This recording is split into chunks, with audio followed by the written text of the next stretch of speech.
Wouldn't gliding be faster?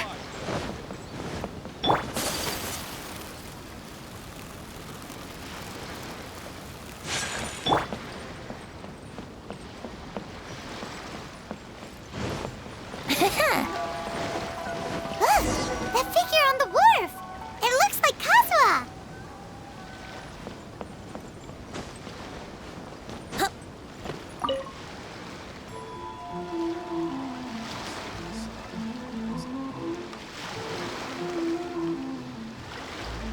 Greetings, traveler in Paimon. I heard there would be guides for the Iradori festival, but I didn't expect it would be you two. We didn't expect to see you either! Returning as a guest for the Iradori festival, no doubt. I was a little surprised myself when I received the invitation. But after wandering the outside world for so long, it's good to have an opportunity to return to my homeland and pay respects to my old friends. Kazuha, when we saw you in the distance just now, you seemed to be looking for something. What happened? Ah, yes. You see, when I came off the boat with everyone just now, I suddenly heard light footsteps around me. I could tell they were not footsteps of a regular passenger. But by the time I turned around, the person had already disappeared. I only heard a splash come from below the pier. Even though I didn't manage to catch a glimpse of them, I found this strange piece of paper by my feet. Oh, does the paper happen to have a poem written on it? Huh. How did you know?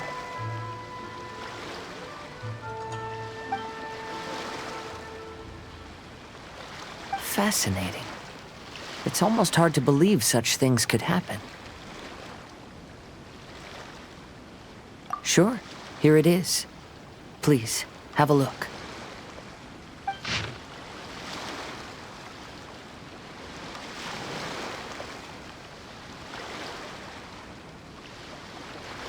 Last time, Aoi no Okina's poem ended with a reference to Akihito.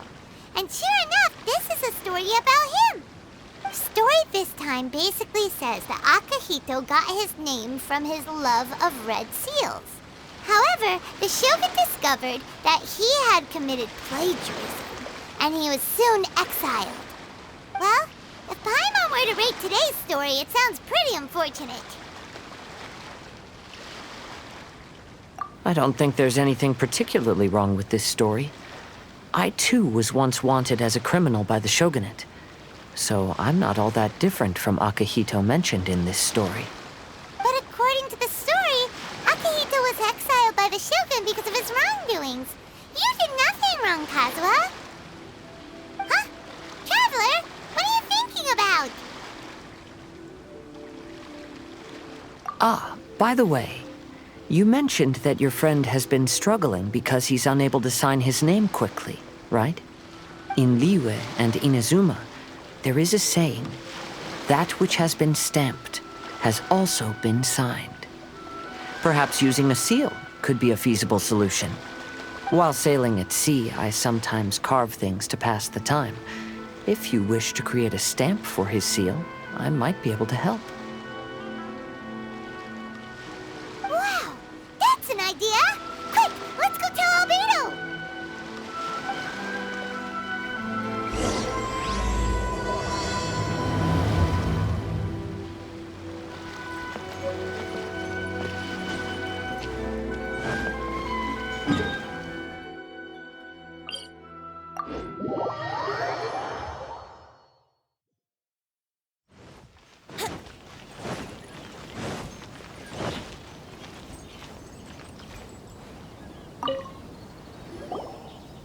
Albedo, we figured out a way to help Shincho! Interesting. A story of the 5 Kasen appears again, and with a timely solution. A stamped seal, huh? Let me think. Indeed, it is an efficient solution. If we use a stamp, then Xingqiu won't have to struggle with his handwriting anymore. However, since Xingqiu's signature has been previously revealed to the readers, it would seem insincere if he only used the stamped seal for his new books. But I have another idea. Using a seal is a part of it, of course. Let's go to Ouya restaurant now to discuss my idea with everyone.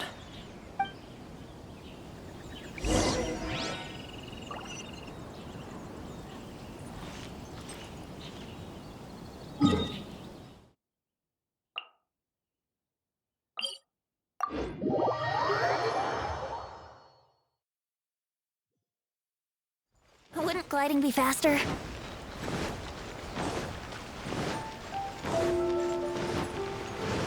Wouldn't gliding be faster?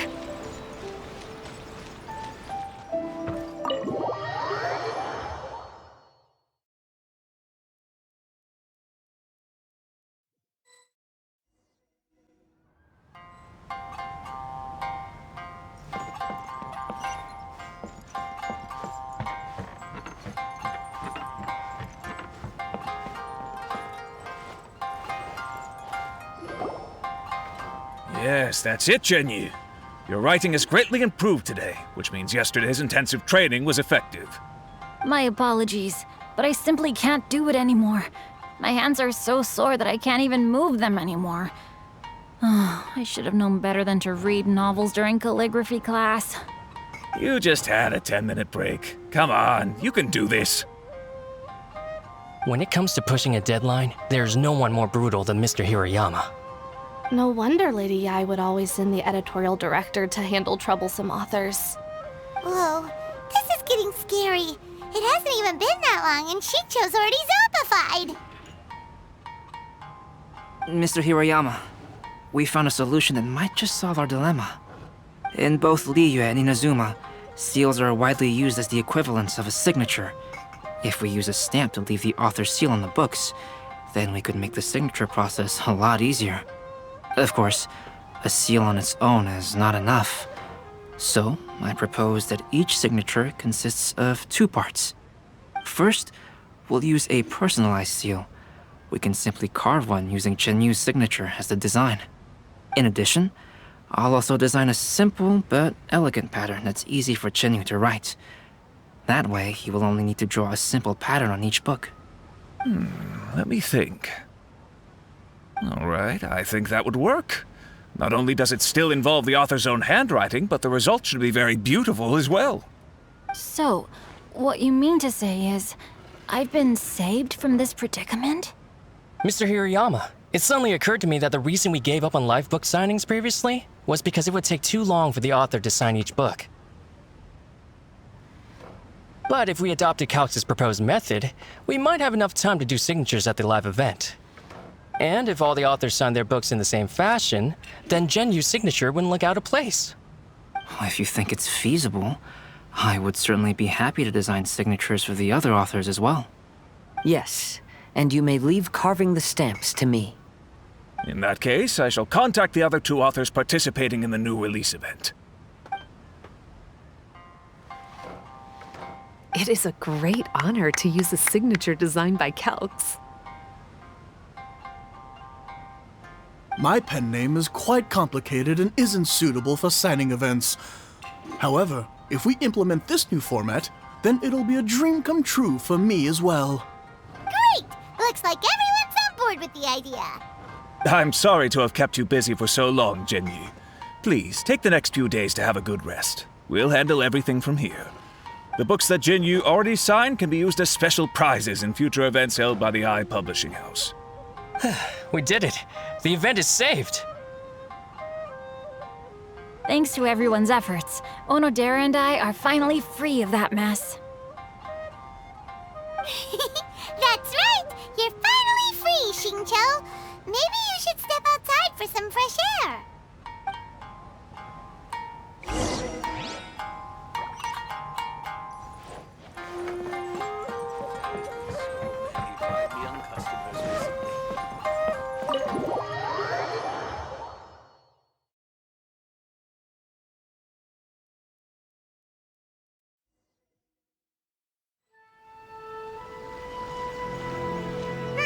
We still have some time to burn. Where should we go next?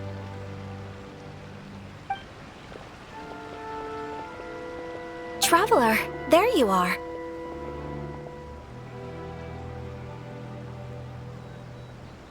Oh, it's Ayaka! And Venti! That's an interesting combo.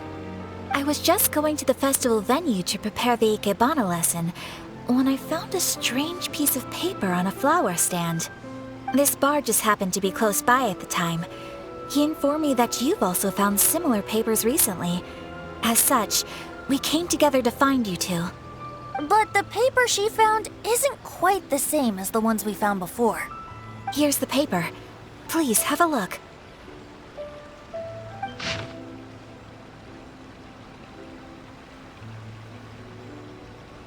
Huh. All the poems we found before were roughly the same length. But this one is only 2 lines. And even though there are only 2 short sentences, neither of them are next to the title or centered on the page. The position of the writing seems to indicate that there is other content written on this paper besides these 2 lines. If we take the poem literally, it reads, "Dip this paper in water and see the truth naturally appear." Speaking of which, I have an ancient text at home, specializing in ancient and exotic stories. It mentions a special ink that will show itself when wet and disappear when it's dry. So, shall we give it a whirl? It just so happens that there's a pond nearby.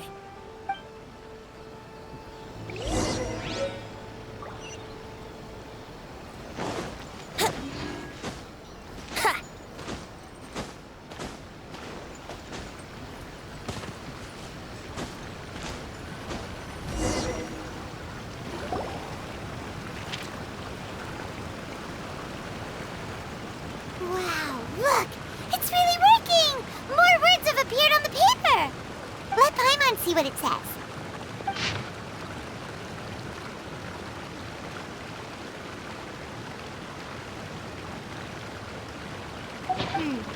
The story says that after Sumizomi got the collection of poems from Akihito and put them into a stream of water, the plagiarized words in the poem became blurry. Huh? Why would that happen?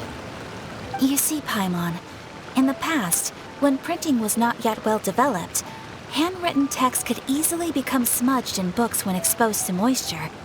To ensure the text lasted longer, they'd either write using a special ink or coat the paper's surface with a waterproof coating once the writing was finished.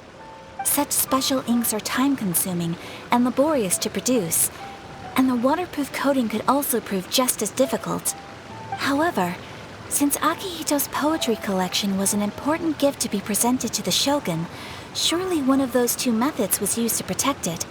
But as for the plagiarized poems, not only would they lack Akihito's seal, but the words would also react differently when exposed to liquid.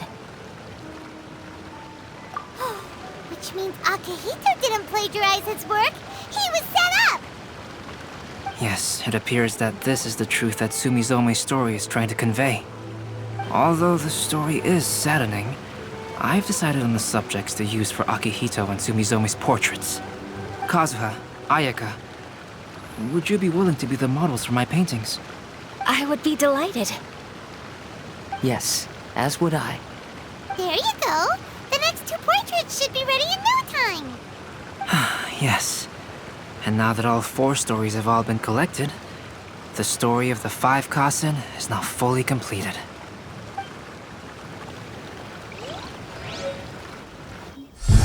Long ago, Inazuma had 5 legendary poets. People bestowed upon them the title of the 5 Kasen. One year, the poet Suiko made his way to Tenshukaku and presented the Kasen's work for the shogun's perusal. But a page from the works of Aoi no Okina had been torn out, and Suiko was questioned regarding the matter. Suiko pleaded guilty. He admitted to drinking at the tavern the night before, and vaguely recalled a mysterious figure approaching while he was intoxicated. That figure was none other than Aoi no Okina himself. This turn of events had begun with an unnamed individual, under whose coercion, Aoi no Okina was forced to take drastic measures to retrieve a page of poetry. He knew nothing of this individual's true intentions. All he knew was that the poem had to do with an old acquaintance, Akahito. Akahito had once belonged to the 5 Kasen. Each poem he composed, he marked with a scarlet red seal, hence the Aka in his name. Such a distinguished writer was he, and yet one of the poems he had submitted the previous year was found to be plagiarized. Akahito was exiled for his crimes, and only 4 of the 5 Kasen remained. Sumizome went over Akihito's poems and noticed that the plagiarized poem lacked his seal. She immersed his poetry in a stream nearby, and only on the plagiarized poem did the ink run. Aoi no Okina passed by and witnessed Sumizome's doing, which he then recorded in a poem. Thus transpired the events of Suiko's poetry submission, and this is where the story comes to an end.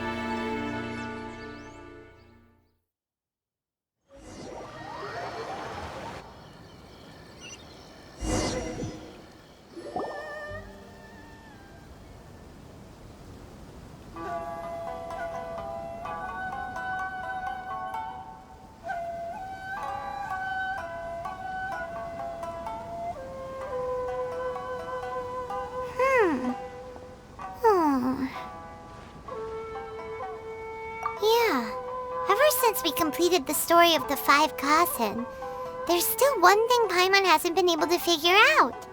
One of the 5 Kasen is called Kuranushi, right? It's just that, how could the story of the 5 Kasen finish without him appearing at all? Oh!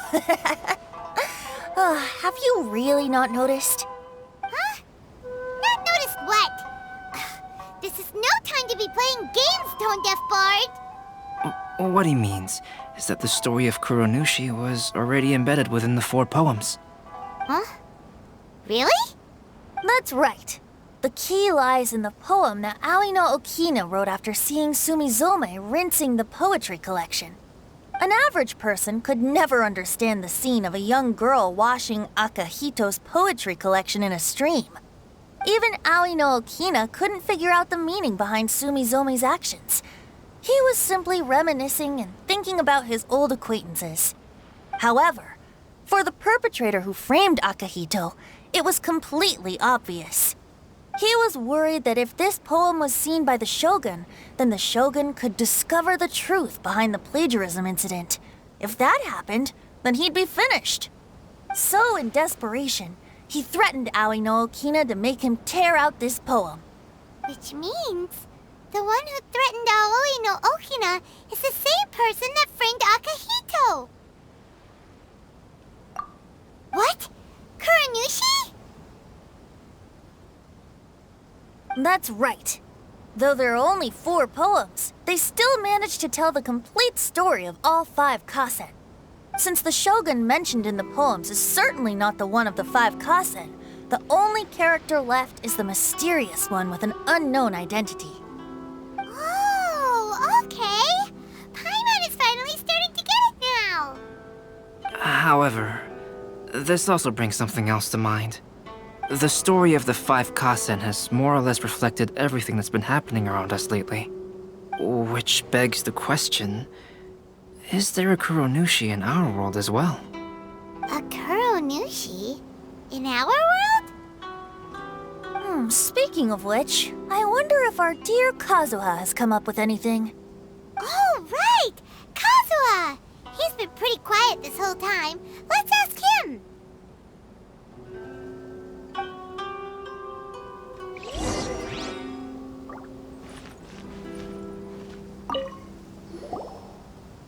Hey, Kazuha! Are you okay? You've been standing in front of this blank canvas for a while, and you don't look so good. Apologies for making a wild assumption, but has the story of the 5 Kasen reminded you of anything?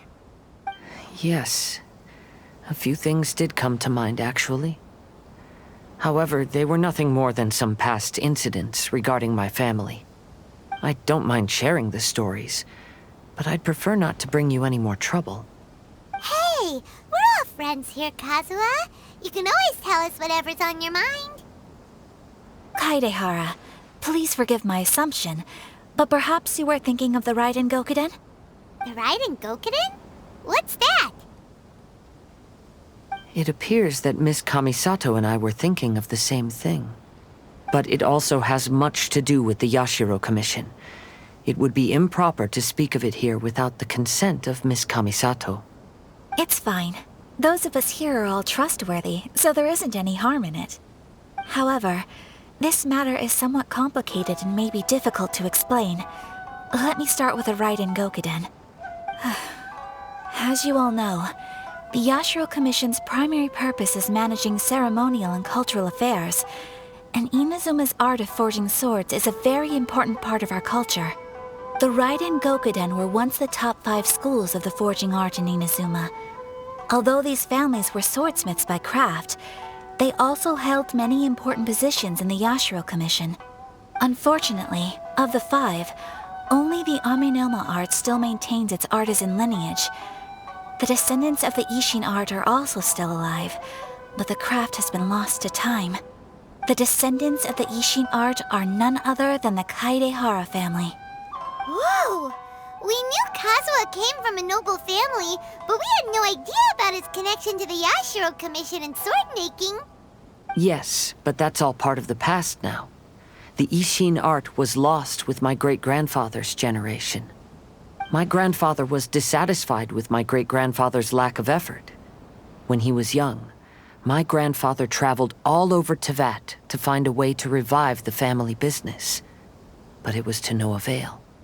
And in my generation, our last remaining family property was lost as well. I heard my elder brother mention that the decline of the Raiden Gokuden happened very rapidly. In the span of a few decades, 3 of the families suffered various misfortunes and disappeared completely. Later, there was speculation that all of these misfortunes stemmed from some background machinations, meaning that someone wanted to wipe out the Raiden Gokuden. However, since not every family of the Raiden Gokuden came to ruin, such explanations were treated as nothing more than a conspiracy theory. Indeed. I've also believed such ideas were just theories and rumors. However, I know that a major incident happened to my great-grandfather when he was young. Not only did it affect the Kaedehara clan, but it nearly jeopardized the Kamisato clan's position in the Yashiro Commission as well. After reading the story of the 5 Kasen, I can't help but feel like it's pointing me toward the truth behind that incident. What exactly happened to your great-grandfather, Kazuha? I still can't say. I need to speak with someone to verify the details. Let's meet here again at noon tomorrow. I will tell you everything I know then.